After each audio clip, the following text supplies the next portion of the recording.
윤석열 대통령이 이원석 검찰총장 후보자와 한기정 공정거래위원장 후보자의 인사청문 보고서 재송부를 국회에 요청했습니다. 기한을 오늘까지로 잡았는데 사실상 임명을 강행하겠다는 뜻으로 풀이됩니다. 대통령과 여야 대표 회동은 영국과 미국 등 순방을 마친 이후 추진할 것으로 보입니다. 박소정 기자입니다. 이달 초에 각각 열린 이원석 검찰총장 후보자와 한기정 공정거래위원장 후보자 인사청문회. 여야의 치열한 공방이 펼쳐졌고 인사청문 경과 보고서 채택은 불발됐습니다. 보고서 송부 1차 시한이 그제로 끝나자 윤석열 대통령은 재송부를 국회에 요청했습니다. 열흘 안에 시한을 임의로 정할 수 있는데 오늘까지로 짧게 잡았습니다.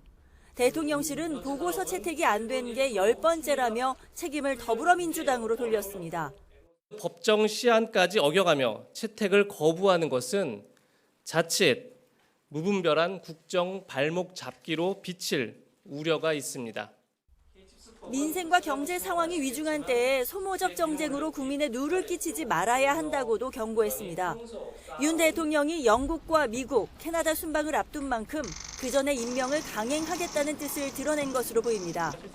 민주당 이재명 대표를 둘러싼 검찰 수사와 야당의 김건희 특검법 발의 등으로 날카로운 여야 대립이 이어지는 가운데 윤 대통령과 여야 대표의 첫 회동은 대통령 순방 이후 추진될 것으로 예상됩니다. 이진복 대통령실 정무수석이 순방 이후면 논의해볼 수 있지 않겠냐고 언급했기 때문입니다. 대통령 해외 순방 다녀오고 나서 한번 이렇게 당대표, 원내대표 이렇게 만나는 것도 한번 고려해볼 필요가 있다.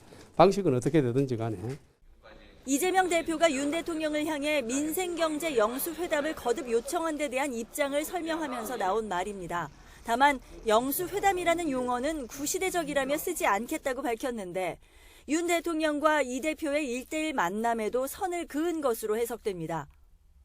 이와 함께 야당에서 김건희 여사와 이재명 대표에 대한 특검을 동시에 하자는 이른바 쌍특검을 거론하는 데 대해선 특검을 위한 과정을 거치는 것조차 합리적이지 않다고 한마디로 일축했습니다. YTN 박소정입니다.